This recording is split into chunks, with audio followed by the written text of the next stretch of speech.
7वीं बार BJP के दम पर बने थे नीतीश कुमार मुख्यमंत्री, 8वीं बार आरजेडी के दम पर बन रहे हैं। तो आज इंडिया चाहता है मैं आपको दिखाऊंगा उस मुलाकात की कहानी जिसमें नीतीश कुमार के पलटने की स्क्रिप्ट लिखी गई थी। आप यह भी देखेंगे कि आरजेडी के दम पर सरकार बनाने वाले नीतीश कुमार की नजर कैसे प्रधानमंत्री की कुर्सी पर है, यानी 2024 पर। वैसे ही आप यह भी देखेंगे कि जो नीतीश को देखकर धोखा धोखा चिल्लाते हैं, कैसे वही नीतीश से गलबहियां भी कर लेते हैं। नीतीश कुमार ने 2020 का चुनाव बीजेपी से मिलकर लड़ा था, बीजेपी के साथ ही सरकार भी बनाई, लेकिन 20 महीने बाद नीतीश कुमार यह कह रहे हैं कि बीजेपी ने अपमान किया। तो हमारा आज का सवाल इसी से जुड़ा है, क्या बीजेपी से गठबंधन तोड़कर नीतीश ने जनादेश का अपमान किया? आप एबीपी न्यूज के ट्विटर हैंडल @ABP न्यूज पर जाकर अपना जवाब जरूर दीजिए। आपका फाइनल जवाब मैं शो के आखिर में दिखाऊंगा। अब बिहार में सरकार नई होगी, जरा इसी पर ताजा जानकारी लेते हैं। सीधे हम आपको लिए चलते हैं, हमारे साथ प्रकाश कुमार हमारे वरिष्ठ सहयोगी पटना से जुड़ गए हैं। तो प्रकाश, ये तय हो गया कल शाम 4 बजे नीतीश कुमार एक बार फिर से मुख्यमंत्री के तौर पर शपथ ले रहे हैं? जी हाँ जी बिल्कुल अखिलेश, जो अभी जानकारी मिली है उसके मुताबिक अब से कुछ देर पहले ही 4 बजे शाम शपथ ग्रहण समारोह के लिए न्योता दिया गया है।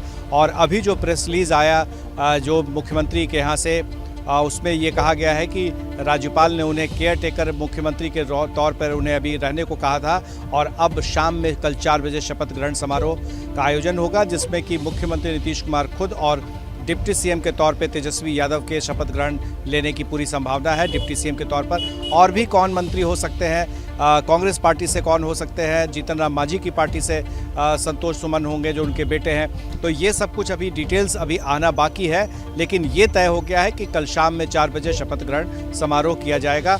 आज दिन भर जिस तरह से पूरा राजनीतिक हलचल मची रही, इस्तीफा देना, फिर इस्तीफा के बाद दावा पेश करना और दावा पेश करने के बाद इंतजार करना, तो वो इंतजार की घड़ी खत्म हो गई और अब कल शाम में 4 बजे राजभवन में ही शपथ ग्रहण समारोह आयोजित किया जाएगा। बिल्कुल प्रकाश, आप लगातार पल पल की जानकारी दर्शकों तक पहुंचा रहे हैं। जरा ये बताइए, मंत्रिमंडल का क्या प्रारूप होगा, किस दल से कितने लोग होंगे, क्या इसे लेकर कुछ स्थिति साफ हो पाई है? और दूसरी बात, जो गृह मंत्रालय को लेकर पेच फंस रहा है कि आखिर वो किसके पास होगा, क्या वो तेजस्वी को मिलेगा या नीतीश कुमार अपने पास रखेंगे?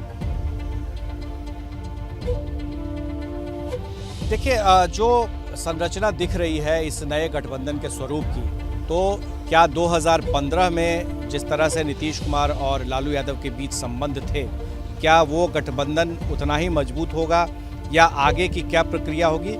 ये सब कुछ निर्भर करता है कि स्पीकर किसका होगा। क्या स्पीकर पद आरजेडी को दिया जाएगा? तो डिप्टी सीएम तो निश्चित तौर पे तेजस्वी यादव पहले भी थे और आज भी हो सकते हैं, तो इसलिए उस पर तो कोई संदेह नहीं है। तेज प्रताप यादव पहले भी मंत्रिमंडल में थे, इस मंत्रिमंडल में भी हो सकते हैं। आलोक मेहता थे, क्योंकि ये जो मंत्रिमंडल बनता है किसी का भी, तो इसमें खास ध्यान ये रखा जाता है कि जातीय समीकरण कैसा है। बिल्कुल, आप सही कह रहे हैं, जातीय समीकरण को भी साधा जाएगा। जैसे ही कुछ और जानकारी मिलती है प्रकाश, मैं आपके पास दोबारा लौटूंगा। कुल मिलाकर बिहार में सरकार नहीं होगी, लेकिन सरकार चलाने वाले वही होंगे। कैसे आज दिन में बदल गई बिहार की सियासी हालत बदल गई, इसे समझने के लिए आप हमारी रिपोर्ट देखिए।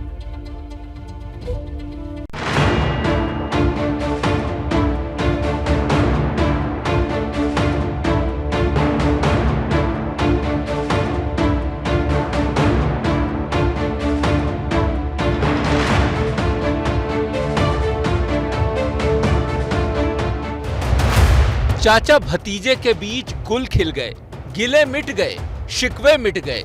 2017 के विश्वासघात की टीज भी खत्म हो गई। तेजस्वी नीतीश अंकल के साथ सत्ता की राह पर आगे बढ़ लिए। 7 पार्टियां एक साथ, आप समझ लीजिए कि विधानसभा में 164 इंडिपेंडेंट मिला, 164, और इसके अलावा एक इंडिपेंडेंट हम लोगों के साथ। और आज का तो दिन भी बहुत ही महत्वपूर्ण दिन है। और महत्वपूर्ण दिन क्या है कि आज के दिन ही क्विट इंडिया की शुरुआत हुई थी, यानी अंग्रेजों भारत छोड़ो का नारा शुरुआत हुआ था। जनता के साथ जो खड़ा रहता है वो को जनता जो है पूरी तरीके से स्वीकार करती है। इससे पहले नीतीश राजभवन पहुंचे और मुख्यमंत्री पद से इस्तीफा दे दिया। बाहर निकले तो बीजेपी को औपचारिक रूप से टाटा बोल दिया। लोकसभा राज्यसभा के सांसद और सारे विधायक और विधान पार्षद और पार्टी के नेता सब भाजपा से क्या दिक्कत हो गई? सारी मीटिंग आज हुई और सब लोगों की इच्छा यही हुई है कि हम लोगों को एनडीए छोड़ देना चाहिए। हमने मुख्यमंत्री पद से इस्तीफा सौंप दिया। राजभवन से निकले तो नीतीश कुमार सीधे राबड़ी देवी के घर पहुंचे। 2017 का गच्चा याद आया तो राबड़ी से कहा कि भूल जाइए, नई कहानी लिखते हैं। वहां से नीतीश और तेजस्वी मुख्यमंत्री आवास पहुंचे। नीतीश का झटका बीजेपी को जोर का तो लगा, लेकिन एहसास उसे पहले ही हो गया था। गुजरे सालों में नीतीश के लिए जो शब्द लालू और उनकी पार्टी बोला करती थी, वही शब्द बीजेपी की जुबान पर आ गए। जब मोदी जी ने बिहार में 5 चरण में सघन प्रचार किया तो जीत हुई। 19 के लोकसभा चुनाव में किसके कंधों पर 14 लोकसभा की सीटें जीते थे? अपने कंधों पर क्या? तो जीते गए नरेंद्र मोदी जी के नाम पर। और आज आपने बिहार के मैंडेट का अपमान किया है। कहा था कि हमारे मुख्यमंत्री नीतीश कुमार होंगे, वो इतनी कम सीटें लाए, फिर भी हमने उनको मान सम्मान दिया। आज वो पलटू राम का जो पुराना इतिहास है उसको दोहरा रहे थे, ये उनका चरित्र है। आज सुबह बैठक से पहले 3 जगह तेज हुई हलचल नए समीकरण की दस्तक देने लगी। पहला सेंटर नीतीश आवास। नीतीश का घर इस उठापटक का सेंटर पॉइंट बना। यहाँ जेडीयू नेताओं की बैठक चल रही थी। नीतीश प्लान तो पहले ही तैयार कर चुके थे। महागठबंधन से डील भी पूरी हो चुकी थी, बस फाइनल मुहर लगनी थी। बिल्कुल सामने ये घर है नीतीश कुमार का, जिसके भीतर ये जेडीयू विधायक दल की बैठक चल रही है, जेडीयू सांसदों की बैठक चल रही है। और इसी दरवाजे से अब जो आप सामने प्रवेश द्वार देख रही हैं, ये आम दरवाज़ा नहीं है। इसी दरवाजे से नीतीश कुमार प्रवेश करते हैं अपने सरकारी निवास पे। तो इंतज़ार है, कुछ देर और इंतज़ार करना होगा और उम्मीद है कि जल्दी ये बैठक खत्म होगी और पता चलेगा कि आखिर क्या फैसला हुआ बैठक में। दूसरा सेंटर राबड़ी आवास। इधर नीतीश के घर बैठक चल रही थी, उधर राबड़ी देवी के घर के बाहर कार्यकर्ताओं की भीड़ बढ़ रही थी। कार्यकर्ताओं के उत्साह में सत्ता पलटने की आहट सुनाई दे रही थी। सबसे ज्यादा समर्थक जिसकी हम चर्चा कर रहे, देखिए जेडीयू एक बार फिर से वापसी करेगी, यानी जेडीयू में कोई बदलाव नहीं है, लेकिन जो लाइमलाइट है ना, वो लाइमलाइट आज की तारीख में आरजेडी पर है। ये सबके हाथ में मोबाइल फोन आप देख सकती हैं। तेजस्वी यादव को देखने के लिए ये जो समर्थक हैं, ये सबने मोबाइल का कैमरा जो है वो ऑन कर लिया है। और ये तस्वीर इस वक्त देखिए। तीसरा सेंटर बीजेपी कार्यालय। बीजेपी भी खतरे को भांपकर बैठक कर रही थी। पहले खबर आई कि नीतीश के फैसले से पहले बीजेपी समर्थन वापस ले सकती है, लेकिन बाद में बीजेपी ने रणनीति बदल दी। अंत में हुआ वही जिसकी संभावना राजनीतिक पंडित जता रहे थे। नीतीश ने एक बार फिर पाला बदल लिया। शाम होते होते तेजस्वी और नीतीश ने हाथ मिला लिए। नीतीश को महागठबंधन का नेता चुन लिया गया। पटना से निधिश्री झा, प्रशांत, शशांक और मनोज्ञा लोईवाल के साथ प्रकाश कुमार की रिपोर्ट। आपने ध्यान दिया होगा तो बीते 5 साल में जेडीयू और आरजेडी ने कैसे एक दूसरे पर एक से बढ़कर एक तीखे हमले किए, ऐसे ऐसे आरोप लगाए, ऐसे ऐसे शब्दों का इस्तेमाल किया, जिसके बाद लगता था कि नीतीश कुमार और तेजस्वी कभी एक साथ हो ही नहीं सकते। फिर भी एकजुट हो गए। तो इसके पीछे क्या है वजह, इसे जरा आप समझिए।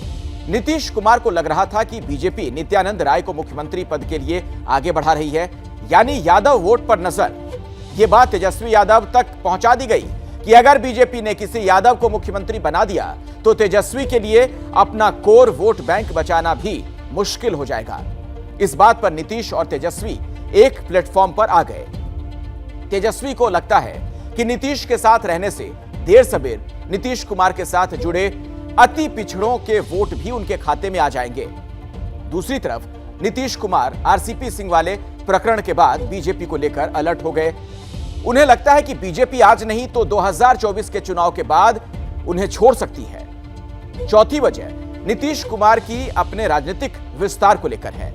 माना यह जा रहा है कि नीतीश कुमार भी अब दिल्ली की राजनीति में दिलचस्पी लेना चाहते हैं। माना यह भी जा रहा है कि कांग्रेस भी चाहती है कि नीतीश जैसा चेहरा दिल्ली की राजनीति करे तो बीजेपी के खिलाफ लड़ाई में सुविधा मिलेगी। बिहार में अगले विधानसभा चुनाव के लिए अभी 3.5 साल का समय है, लेकिन उससे पहले 2024 का लोकसभा चुनाव होने वाला है। कभी नीतीश के सहयोगी रहे शरद यादव ने कहा है कि नीतीश में पीएम बनने की क्षमता है।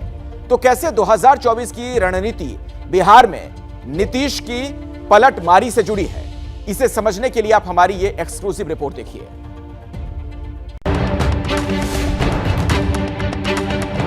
मुख्यमंत्री थे, हमने मुख्यमंत्री पद से इस्तीफा सौंप दिया। एक तरह से जो है वो पुराना जो गठबंधन था उसकी ये बड़ी जीत है। बीजेपी से नीतीश कुमार की मोहब्बत खत्म हुई, अब लड़ाई बची है। 5 साल पहले जिस झटके में नीतीश कुमार ने लालू यादव को छोड़ दिया था, आज उसी जल्दबाजी में बीजेपी को कच्चा दे दिया। बिहार के मुख्यमंत्री नीतीश कुमार इस्तीफा देंगे, ये फैसला भी ले लिया है। सबसे बड़ी खबर अभी तक की, गठबंधन टूटा, अब नीतीश इस्तीफा देंगे। यानी कि नीतीश कुमार जब इस्तीफा देंगे तो खुद ब खुद वो मंत्रिमंडल खत्म हो जाएगा। ये काम नीतीश कुमार ही कर सकते हैं। चुनाव किसी और के साथ मिलकर लड़ते हैं, सरकार किसी और के साथ बना लेते हैं। 2015 में नीतीश ने चुनाव जीता आरजेडी और कांग्रेस से गठबंधन करके, लेकिन 2017 में आरजेडी कांग्रेस देखते रह गए, नीतीश कुमार बीजेपी के साथ चले गए। 2020 में नीतीश कुमार ने चुनाव जीता बीजेपी के साथ मिलकर और 2022 में फिर से पाला बदल लिया। बीजेपी खाली हाथ है, इसीलिए कल से आज होने में उसके सुर बदल गए। भारतीय जनता पार्टी कभी भी गठबंधन धर्म को हमने निभाया है। हम लोगों का तो बहुत गठबंधन अच्छे से चल रहा है। हमने नेतृत्व नीतीश जी के हाथ में दिया है, उनको हर प्रकार का स्वतंत्रता दिया है। विनाश कालेन विपरीत बुद्धि, तो विनाश काल जब होगा तो बुद्धि तो विपरीत होगा। कहाँ गए वो भ्रष्टाचार जीरो टॉलरेंस वाले, कहाँ गए जरा पूछिए। अब खबर है कि आरजेडी के साथ मिलकर नीतीश कुमार सरकार बनाएंगे। बदले में तेजस्वी यादव को उप मुख्यमंत्री बनाया जाएगा। गृह मंत्रालय चाहिए सो अलग से। जब गठबंधन होता है तो कई तरह की बात चलती है और इसके बाद फाइनल होता है। जैसे अभी नीतीश जी मुख्यमंत्री होंगे और तेजस्वी गृह मंत्री होंगे और स्पीकर भी आरजेडी का होगा, ये पैकेज बना है। कल तक नीतीश को पानी पी पी कर कोसने वाले आरजेडी के सुर बदल गए हैं। माननीय नीतीश कुमार जी समाजवादी नेता हैं, समाजवाद से जुड़े हुए हैं। जो भी लोग समाजवाद से जुड़े हैं आज एक हो रहे हैं। हमको तो कभी उनको हम लोग से दुश्मनी हुआ नहीं, हम लोग तो उनको दिल से प्यार करते थे। जो उनके साथ टाइटल देते थे पलटू चाचा, तो मौसम वैज्ञानिक, तो सब चेंज हो गया। हम लोग कभी भी उनसे प्यार करते थे और अभी भी प्यार करते हैं। कि लालू और नीतीश की रेल है, लालू और नीतीश की रेल है, कुदरत का मेल है, जल्दी से बैठो प्यारे वरना गाड़ी फेल है। बिहार में सत्ता का ये खेल महज राज्य का मामला नहीं है, बल्कि इससे आगे सबकी नजर 2024 के चुनाव पर टिक गई है। आखिर नीतीश कुमार ने पाला बदला क्यों? क्या इसलिए कि बीजेपी उनको फ्री हैंड नहीं दे रही थी? क्या इसलिए कि कभी नीतीश के करीबी आरसीपी सिंह जेडीयू को तोड़ना चाहते थे? क्या इसलिए कि आरसीपी कांड के पीछे नीतीश कुमार बीजेपी का हाथ मानते हैं, या इसलिए कि 2024 के लोकसभा चुनावों से इस पलटबाजी का कोई नाता है?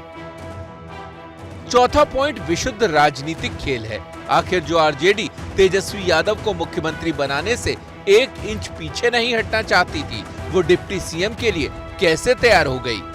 अधिक केवल कुर्सी की लालच की लड़ाई है, वो हटाना चाहते हैं, ये रहना चाहते हैं, ये रहना नहीं वो देना चाहते हैं, इसलिए लड़ रहे हैं। तो मैं इसके भीतर नहीं जानता हूँ, ये उनका विषय है। अब इन सारी घटनाओं के तार को 2024 के चुनाव से जोड़िए। अगर नीतीश कुमार और तेजस्वी यादव कांग्रेस के साथ मिलकर अगला लोकसभा चुनाव लड़ते हैं तो बिहार का चुनावी गणित बदल सकता है। चुनावी राजनीति पर नजर रखने वालों का मानना है कि नीतीश कुमार 2024 के लोकसभा चुनाव तक सीएम रह सकते हैं। उस चुनाव में आरजेडी और जेडीयू कांग्रेस के साथ मिलकर लड़ेंगे तो लोकसभा की ज्यादातर सीटें आ सकती हैं। वैसी स्थिति में नीतीश कुमार प्रधानमंत्री उम्मीदवार हो सकते हैं। अगर कहीं नीतीश का चुनावी तीर निशाने पर लग गया तो मुख्यमंत्री की कुर्सी पर तेजस्वी यादव की दावेदारी हो सकती है। क्यों नहीं? बात यह न कि अभी तो फिलहाल सरकार न जैसी थी वैसी बन रही है, और सिचुएशन परिस्थिति बनेगी तो बन सकते हैं प्रधानमंत्री। लगता तो क्या आरजेडी सबसे बड़ी पार्टी होकर भी नीतीश कुमार की सत्ता की पालकी को अगले 1.25 साल तक उठाने को तैयार हुई है? इस सवाल के जवाब का इंतजार कीजिए। तो एक बार फिर से पलटी मारी नीतीश कुमार ने और एक बार फिर से वो मुख्यमंत्री बनने जा रहे हैं बिहार के। कल शपथ ग्रहण समारोह है और आरजेडी की तरफ से ट्वीट करके जानकारी जो दी गई है, कल दोपहर 2 बजे का वक्त इसके लिए बताया जा रहा है शपथ ग्रहण समारोह के लिए। आइए सीधे हम आपको पटना लिए चलते हैं। हमारे वरिष्ठ सहयोगी प्रकाश कुमार लगातार हमारे साथ जुड़े हुए हैं। प्रकाश, वक्त तय हो गया दोपहर 2 बजे का, जो ये जानकारी आरजेडी की तरफ से दी गई है।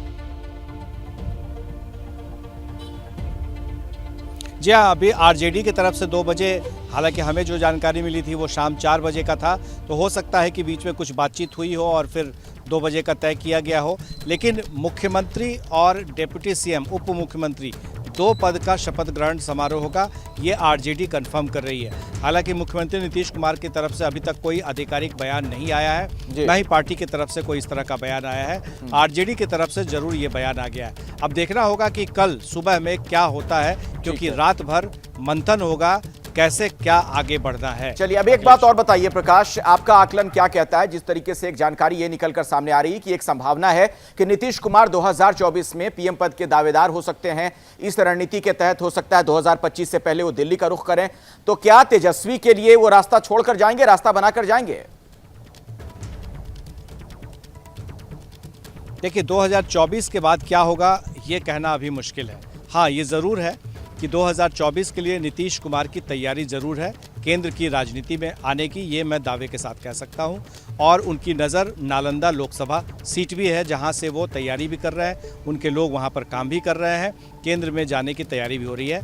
हाँ, ये भी एक बात और भी है कि बिहार से, जैसा कि उन्होंने खुद कहा कि 7 दलों का समर्थन है, 164 विधायकों का समर्थन है, तो 7 दलों के समर्थन को उन्होंने हासिल कर लिया बिहार में, उनके नेता के तौर पर चुने गए हैं। एक सवाल जब हमने दोनों लोगों से किया, मुख्यमंत्री से भी और तेजस्वी यादव से भी, कि क्या नीतीश कुमार पीएम पद के दावेदार हैं या उनके पद के योग्य आप पीएम मटेरियल देखते हैं, तो नीतीश कुमार तो टाल गए, लेकिन इन्होंने, तेजस्वी यादव ने ज़रूर कहा कि ये सब कुछ तो नीतीश जी पर निर्भर करता है, वो क्या सोचते हैं, वो क्या करते हैं। तो एक बात तो तय है कि केंद्र की राजनीति के लिए एक तरह से रास्ता साफ किया जा रहा है।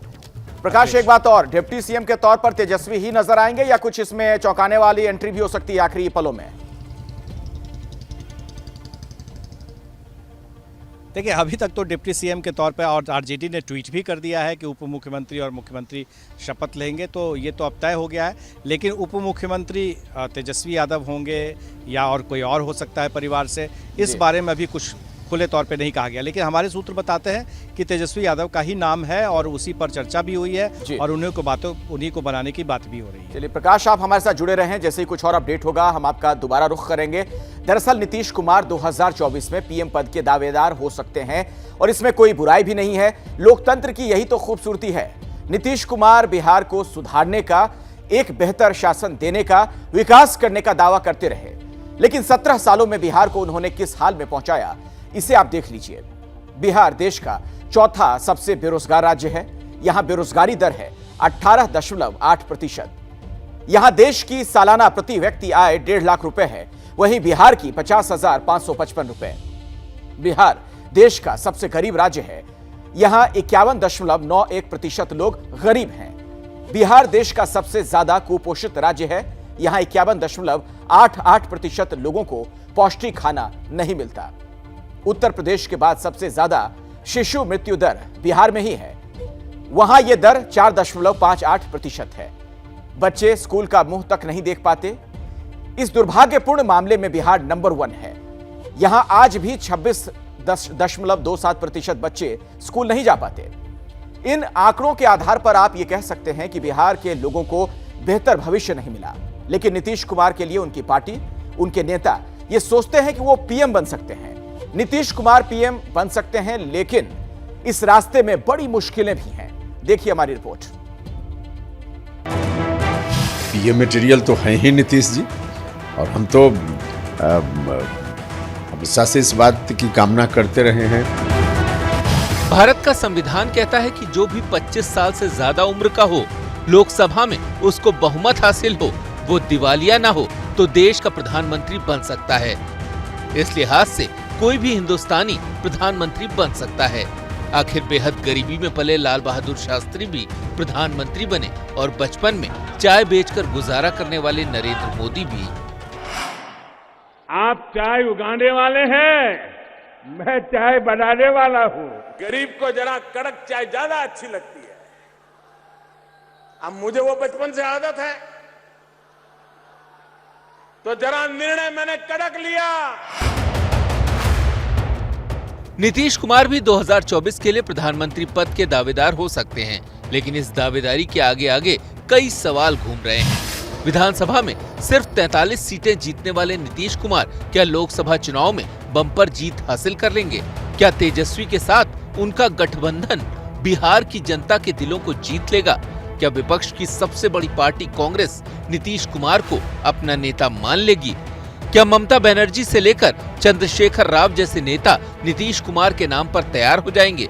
और सबसे बड़ा सवाल तो यही है कि क्या नीतीश कुमार प्रधानमंत्री नरेंद्र मोदी के करिश्मे और जनाधार को चुनौती दे पाएंगे? मैं नरेंद्र दामोदर दास मोदी ईश्वर की शपथ लेता हूं। 2013 में जब प्रधानमंत्री नरेंद्र मोदी का नाम पीएम पद के लिए आगे बढ़ा, तो नीतीश ने गठबंधन तोड़ दिया था।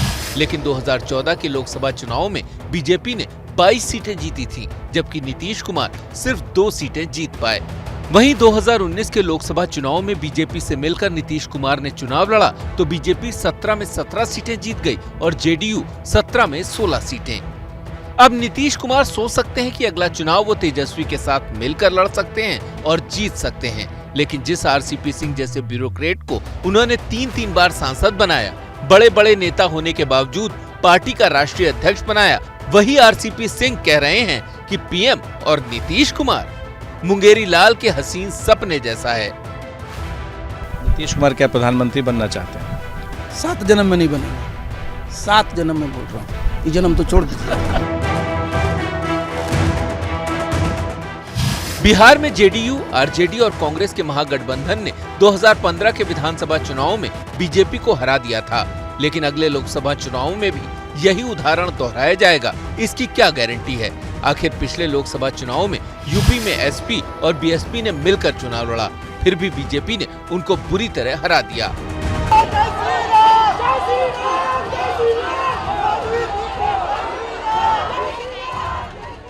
ये बुआ भतीजा के समय में मच्छर और माफियाओं से बहुत परेशान होता था या नहीं होता था? माफिया परेशान करते थे या नहीं करते थे? गंदगी से दिमाग का बुखार बढ़ता था या नहीं बढ़ता था? ये भारतीय जनता पार्टी की योगी सरकार बनी और माफिया न जाने कहां पलायन कर गए हैं। अब नीतीश कुमार के सपने सही हैं, तो अगले लोकसभा चुनाव में उन्हें प्रधानमंत्री नरेंद्र मोदी की मजबूत छवि से टकराना होगा।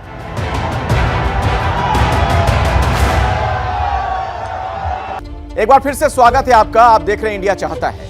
सारे देश की नजरें बिहार पर हैं। आखिर बीजेपी जेडीयू गठबंधन टूटने से फायदा किसे होगा? नीतीश ने तेजस्वी से हाथ मिलाकर सही किया या गलत? इन सारे सवालों पर एबीपी न्यूज के लिए सी वोटर ने एक त्वरित सर्वे किया। इस सर्वे में लोग क्या कह रहे हैं उस पर आप जरा नजर डालिए। बिहार में गठबंधन टूटने का फायदा किसे मिला? सी वोटर का यह सर्वे है, देखिए क्या कहता है। बिहार में गठबंधन टूटने का फायदा किसे मिला? लोग जवाब दे रहे हैं बीजेपी को 33% ऐसा कहते हैं, नीतीश कहने वाले 20% हैं और तेजस्वी ऐसा कहने वाले 47% लोग हैं। अगला सवाल हमने पूछा कि नीतीश का तेजस्वी से हाथ मिलाने का फैसला सही है। हां कहने वाले 44% लोग हैं, जबकि नहीं कहने वाले 56% लोग हैं। एक सवाल और पूछा गया कि बीजेपी से रिश्ता तोड़ने की वजह क्या मानते हैं? तो सी वोटर का जो सर्वे है वो ये कहता है उपराष्ट्रपति नहीं बनाना, 28% लोगों का ऐसा कहना है। आरसीपी को प्रमोट करना 28% लोग ऐसा कहते हैं। चिराग को बैठक में बुलाना ये 14% लोगों का मानना है, जबकि बिहार में मंत्रियों से मतभेद ये 30% लोगों की राय है। नीतीश और तेजस्वी में सीएम किसे बनना चाहिए? नीतीश कहने वाले 44% लोग हैं, जबकि तेजस्वी कहने वाले 56% लोग हैं। ये देखिए, यानी कि 56% ज्यादातर लोगों का यह मानना है कि तेजस्वी को ही बनना चाहिए। आपको बता दें कि नीतीश कुमार को और तेजस्वी यादव को सरकार बनाने के लिए आमंत्रित भी किया गया। कि एक बड़ी खबर आपको हम बता दें, बिहार की राजनीति से जुड़ी हुई एक और जानकारी। कल बिहार में बीजेपी प्रदर्शन करेगी। बीजेपी के विधायक कार्यकर्ता प्रदर्शन करेंगे। जो मौजूदा घटनाक्रम है, राजनीतिक घटनाक्रम, उस पर आप देख सकते हैं बीजेपी का विरोध, नीतीश के गठबंधन तोड़ने का विरोध किया जाएगा। बीजेपी लगातार हमलावर है। प्रेस कॉन्फ्रेंस करके भी कई गंभीर आरोप नीतीश कुमार पर लगाए गए और कल बिहार में बीजेपी प्रदर्शन करने वाली है। बीजेपी के तमाम विधायक कार्यकर्ता प्रदर्शन करेंगे। एक बार फिर से आपका स्वागत है। बात बिहार की हो रही है, नीतीश कुमार की हो रही है। आप ये कह सकते हैं कि किसी के साथ चुनाव लड़ना, किसी के साथ सरकार बना लेना नीतीश कुमार की पुरानी फितरत है। लेकिन इस बार बीजेपी से उनका मोह भंग क्यों हुआ? क्यों नीतीश ने बीजेपी का साथ छोड़ दिया? अब हम आपको दिखाते हैं कि इस राजनीतिक ब्रेकअप की इनसाइड स्टोरी क्या है।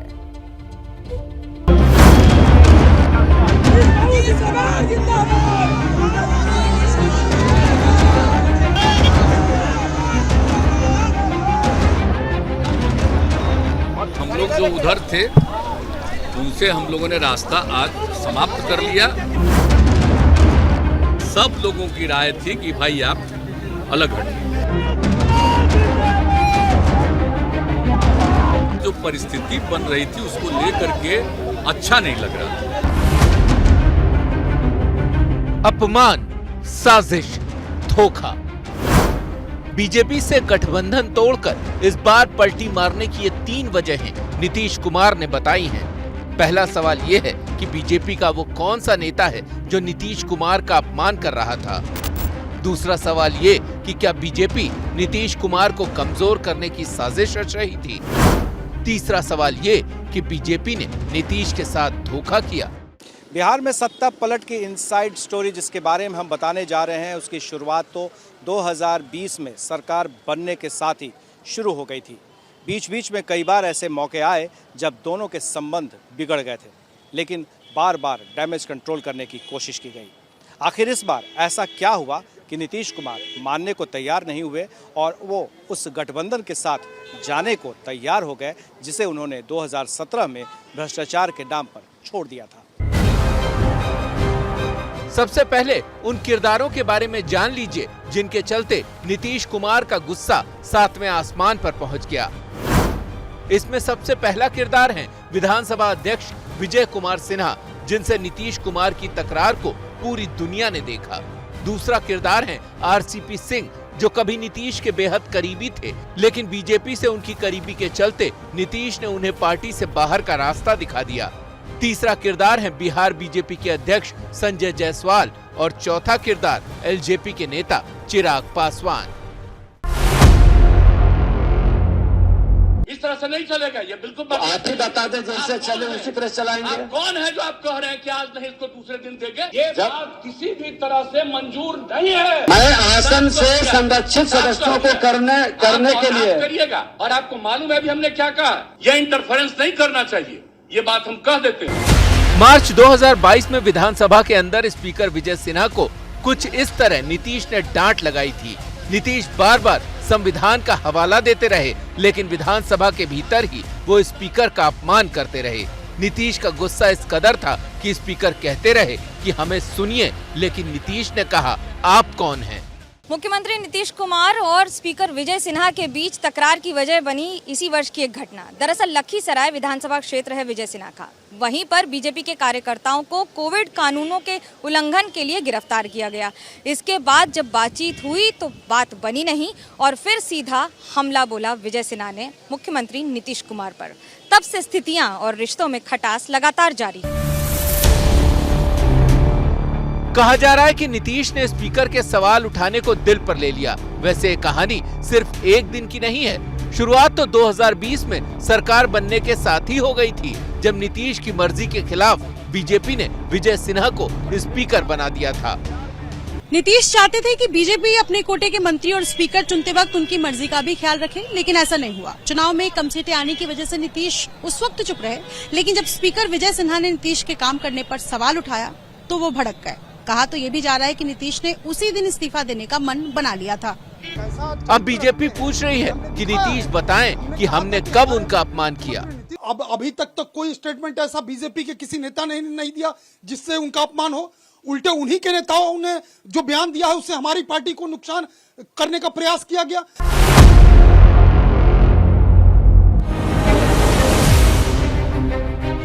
नीतीश कुमार जी के खिलाफ षड्यंत्र हुआ, साजिश हुई। जनता दल यूनाइटेड डूबता हुआ जहाज नहीं, दौड़ता हुआ जहाज है कि कुछ लोग उस जहाज में छेद करके उसमें पानी घुसाना चाहते हैं।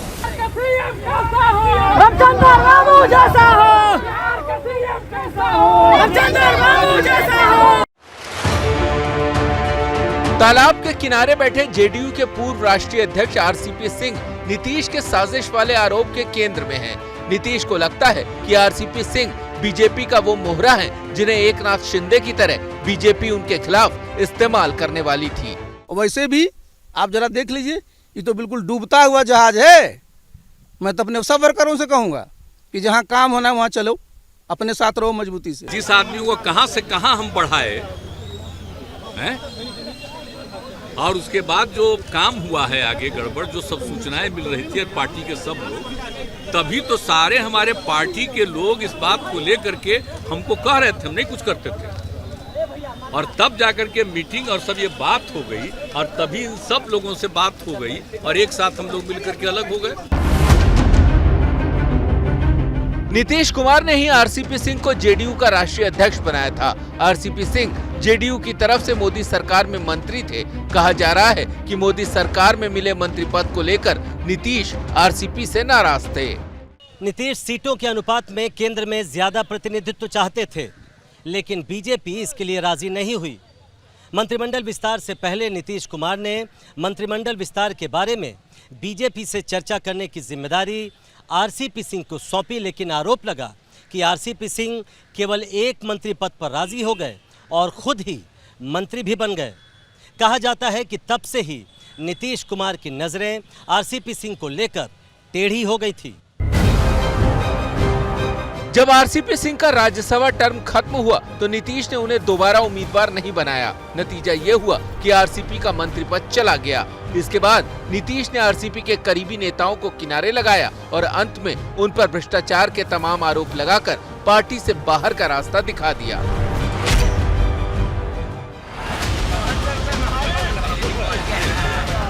अग्निपथ योजना को लेकर जब बिहार में जबरदस्त बवाल था, तब डिप्टी सीएम रेणु देवी और बीजेपी प्रदेश अध्यक्ष संजय जायसवाल के घर हमला हुआ। इसे लेकर बीजेपी ने नीतीश कुमार पर इशारों पर सवाल खड़े किए थे। प्रशासन के द्वारा व्यक्तियों को टारगेट करना, प्रशासन के द्वारा एक खास पार्टी के दफ्तरों को जलाने करना, और 300 मधेपुरा में जो हुआ है, 300 पुलिस दर्शक बन करके बैठी हुई है। क्या पुलिस पे कार्रवाई हो रही है? बीजेपी को लगता है कि हमले सोची समझी साजिश थी। आपको बता दें कि अग्निपथ योजना का नीतीश कुमार ने विरोध किया था। सिर्फ यही नहीं, गुजरे सालों में केंद्र सरकार से कई मुद्दों को लेकर नीतीश कुमार नाराज थे। संसद के अंदर जेडीयू ने 3 तलाक, अनुच्छेद 370 और राम मंदिर निर्माण से जुड़े अध्यादेश का विरोध किया था, तो संसद के बाहर एनआरसी, कॉमन सिविल कोड और अग्निपथ योजना का विरोध किया। ये तो चंद वजहें थी जिन्हें लेकर गठबंधन में खटास थी, लेकिन असल वजह थी जेडीयू के भविष्य पर लगा प्रश्न चिन्ह। जिस तरह पिछले चुनाव में जेडीयू सिमट गई थी, उसे लेकर नीतीश को अपना भविष्य खतरे में नजर आ रहा था। मुस्लिम वोटों को फिर वापस पाने की लालसा में नीतीश अब बीजेपी से दूरी बना रहे हैं। पटना से निधिश्री झा, मनोज्ञा लोईवाल, प्रशांत और शशांक के साथ प्रकाश कुमार की रिपोर्ट।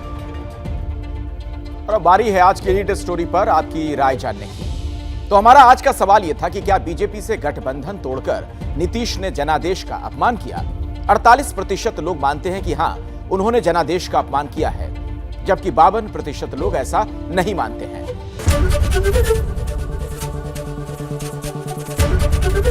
एबीपी न्यूज आपको रखे आगे।